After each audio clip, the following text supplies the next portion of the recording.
Hello everyone, good morning and welcome back to my channel. কেমন আছো সবাই বন্ধুরা? আশা করি সবাই ভালো আছো ও সুস্থ আছো। আমিও মোটামুটি বেশ ভালো আছি। অনেক দিন পর ভিডিওতে ভয়েস দিচ্ছি। আশা করি তোমরাও দীর্ঘ অপেক্ষায় ছিলে আমার এই কণ্ঠ শোনার জন্য। আর আমিও তোমাদের ভীষণভাবে মিস করছিলাম। ঠিকঠাকভাবে ভিডিও শ্যুট করতে পারছি না, তো সেই কারণে 3, 4, 5 মিনিটের মতো ভিডিও আপলোড দিচ্ছি, তাও আবার মিউজিক দিয়ে, মানে ব্যাকগ্রাউন্ডে মিউজিক দিয়ে। আমি জানি তোমাদেরও হয়তো ভিডিওগুলো দেখতে ভালো লাগছিল না, তো যাই হোক, একটু একটু করে চেষ্টা করছি যে সকাল থেকে পুরো দুপুর পর্যন্ত ভিডিও শ্যুট করা। তো জানি না আজকের ভিডিওটা তোমাদের কেমন লাগবে, অবশ্যই সবাই সাথে থেকো আর পুরো ভিডিওটা দেখতে থাকো। আর এখন ঘড়ির কাঁটায় বাজে সকাল 8টা। সকাল মানে আজকে সকালই বলতে গেলে চাটা খাওয়া কমপ্লিট, বাসি কাজকর্ম তো সেরেই নিয়েছি, তারপরে কিন্তু ভিডিওটা শ্যুট করছি। তো আজকে যেহেতু সানডে, ছুটির দিন, তো ভাবলাম কি এই ঘরটা একটু মোছামুছি মানে সরি ঝাড়াপোছ করি। কারণ বেশ কিছুদিন হলো গরমের কারণে আমি না কোনো মানে ক্লিনিংয়ের কাজটা করতে পারছিলাম না, কিন্তু আজকের ঘুম থেকে উঠেই ভেবেছি যে এই ঘরটাকে আজকের আমি ভালো করে ক্লিন করবো। আর যেহেতু আমার ঘরের কালারগুলো ভীষণ পরিমাণে হালকা, তাই একটু ধুলোবালিতেই না আটকে ধরে আর দেখতেও বাজে লাগে। আর পরিষ্কার না করলে আমি একদমই থাকতে পারি না, জানো তো। আর প্রায় পরিষ্কার করে থাকি, তোমাদের সঙ্গে হয়তো মানে শেয়ার করা হয় না, কিন্তু আজকের ভাবলাম না, আজকে পুরো ঘরটা যেহেতু ক্লিন করবো, তো তোমাদের সাথেও একটু শেয়ার করে নিই। আজকে সকাল থেকেই আকাশের মুখটা গোমড়া, মানে আকাশের মুখ ভার বলতে গেলে। সকালে ঘুম থেকে উঠে দেখলাম হালকা হালকা রোদ্দুর বেরিয়েছে, কিন্তু তারপর দেখলাম যে আকাশটা একদম না মানে মেঘে ঢেকে গেছে, আর অসহ্যকর গরম, জানো তো। মানে সকালবেলা উঠে যে কাজকর্মগুলো করা, সেটাই কতটা যে কষ্টকর এই গরমের মধ্যে। যারা আমার মতো এরকম হাউসওয়াইফ আছো, তার ব্লগ বানাও, তারা নিশ্চয়ই জানো কতটা কষ্টকর। তো অনেক দিদিভাইরা না ভিডিওতে কমেন্ট করছো, আর সবাই একবার করে বলে যাচ্ছ প্লিজ দিদিভাই আমাকে সাপোর্ট করো। দেখো, আমি যদি তোমাদের একটা ভিডিও দেখে লাইক কমেন্ট করে আসি আর প্রত্যেকটা ভিডিও না দেখি, তাহলে সেটাকে কি সাপোর্ট বলা হয় বলো?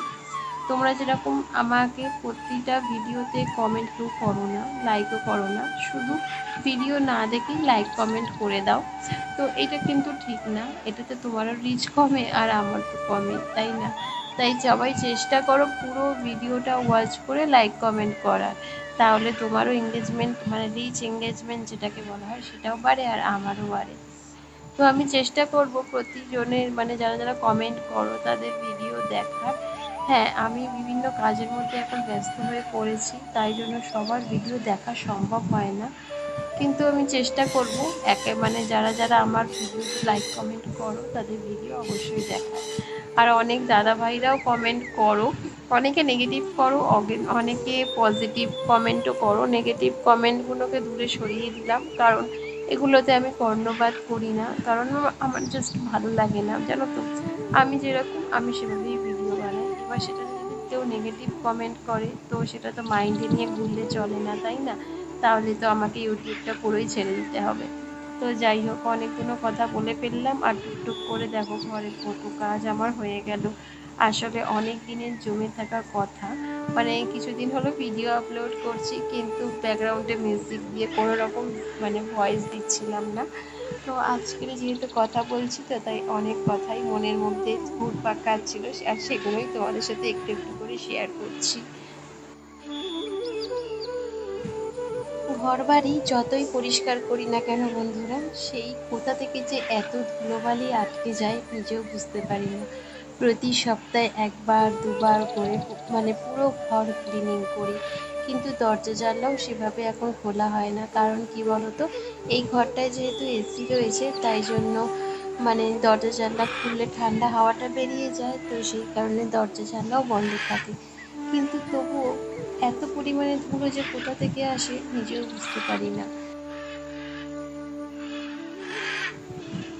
আর আমার প্রতিটা বন্ধুর উদ্দেশ্যে বলছি, আমার ভিডিওর কোনো অংশ যদি তোমাদের একটুও ভালো লেগে থাকে তাহলে অবশ্যই একটা লাইক, শেয়ার অ্যান্ড কমেন্ট করে আমার এই ছোট্ট চ্যানেলটাকে এগিয়ে নিয়ে যেতে সাহায্য করো।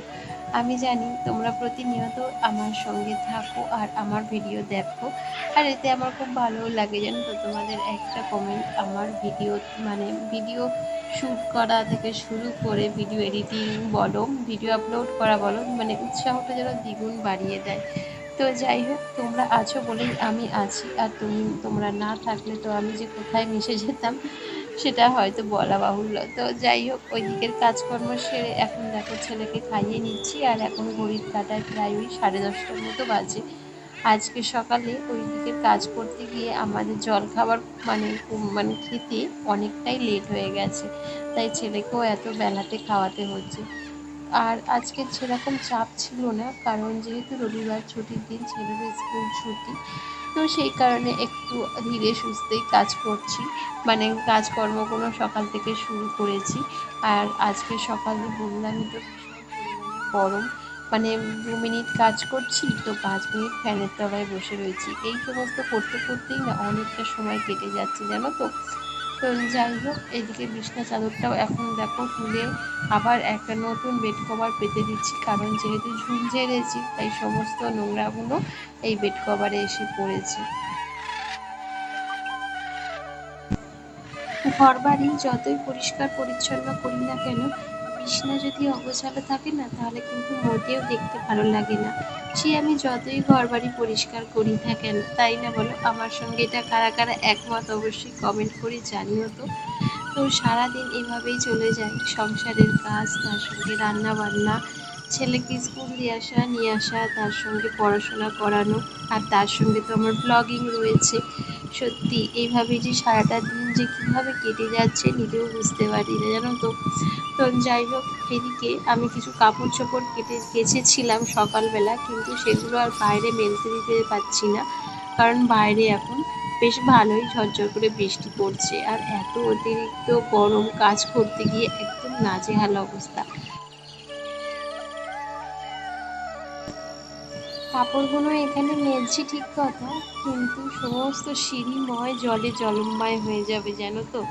আর সেই জলটা একেবারে নিচের ঘরে আমার যাবে, কিন্তু কিছু করার নেই, আমার মেলার না খুব অসুবিধা ভিজে জামা কাপড়, বিশেষ করে এই বর্ষাকালটায়। আর এখন তো বর্ষাকাল নয়, এখন তো গরমকালে, জানি না সারা বর্ষাকালে আমি করবোটা কি। আর ওইদিকে আমার যেহেতু বারান্দায় কাজও নেই, তাই জল অনবরত আসতেই থাকে, বৃষ্টির জল। তো যাই হোক, এই যে দেখো বৃষ্টির জল পেয়ে গাছগুলো কেমন তাজা হয়ে গেছে, এত সুন্দর লাগছে ফুলগুলো আজকে দেখতে যে বলার মতো নয়। তো চলো এবার যাওয়া যাক নিচে। নিচেও অনেক কাজকর্ম আমার পড়ে রয়েছে, মেন জিনিস হচ্ছে রান্না বান্না। আসলে রান্না বান্নাটাই আজকের আমার বাকি। আর এই যে দেখো, একটু মুরগির মাংস এনেছিল বাজার থেকে, তাই এটাকে একটু ম্যাগনেট করে রাখলাম পেঁয়াজ, আদা, রসুন দিয়ে। আর ওইদিকে আমি 3টে ডিম সিদ্ধ করতে দিয়েছি, কারণ আমার বর তো মুরগির মাংস খায় না, তো সেই কারণে ওকে 3টে ডিমের কারি বানিয়ে দেব। আর গতকালের একটু ডাল ফ্রিজে রয়ে গেছে, তো সেটা দিয়ে আজকে দুপুরের লাঞ্চ আমাদের হয়ে যাবে। তো রান্না বান্না করতে করতে এতটা অস্বস্তি লাগছিল গরমে, বাইরে তো হালকা হালকা বৃষ্টি হচ্ছে, কিন্তু বিশ্বাস করো গরম কিন্তু এক মুহূর্তের জন্য কমছে না। আর এখন এই যে ভিডিওটা আমি এডিট করছি, এখন বাজে রাত্রির 11টা, আর আমাদের এখানে হচ্ছে অঝরে বৃষ্টি, জানো তো। হয়তো প্রাকৃতিক দৃশ্যটা দেখাতে পারলে ভীষণ ভালো হতো, কিন্তু বিশ্বাস করো এখন চলে গেছে কারেন্ট, আর তার সঙ্গে ভীষণই অন্ধকার, তাই জন্য তোমাদের সাথে শেয়ার করতে পারলাম না। তো এই যে দেখো, গল্প করতে করতে এদিকে আমার মুরগির মাংসটাও ভালো করে কষানো হয়ে গেছে। তো এবার চলে এসেছি রান্নাবান্না সেরে একেবারে স্নান ঘরে, স্নান করতে চলে এসেছি। আর আজকের যেহেতু বলেছিলাম সকালে যে মাথায় চপচপে করে তেল দিয়েছি শ্যাম্পু করবো বলে, তাই জন্য একটু তাড়াতাড়ি চলে আসলাম বাথরুমে। এরপরে তো ঠাকুরের পুজো বাকি, যেটা সব থেকে বড় কাজ বলে মনে হয় আমার। সকাল সকাল ঠাকুরের পুজো দিতে পারলে খুবই ভালো হয়। আর এখন যতই দিন যাচ্ছে আমার না চুলে শ্যাম্পু করতেই ভয় লাগছে, কারণ শ্যাম্পু করলেই দেখছি আমার হু হু করে চুল উঠছে জানো তো। তাই জন্য চেষ্টা করছি এখন একটু ভালোভাবে চুলের যত্ন নেওয়ার, কারণ কিছুদিন হলো আমি চুলের যত্ন একেবারেই নিচ্ছিলাম না জানো তো। আর যেহেতু আমি একটু ঘুরতে গেছিলাম দীঘায়, দীঘা থেকে আসার পর দেখছি ভালোই হেয়ার ফল হচ্ছে। তো বন্ধুরা, আজকের ভিডিওটা এখানেই শেষ করলাম, আবার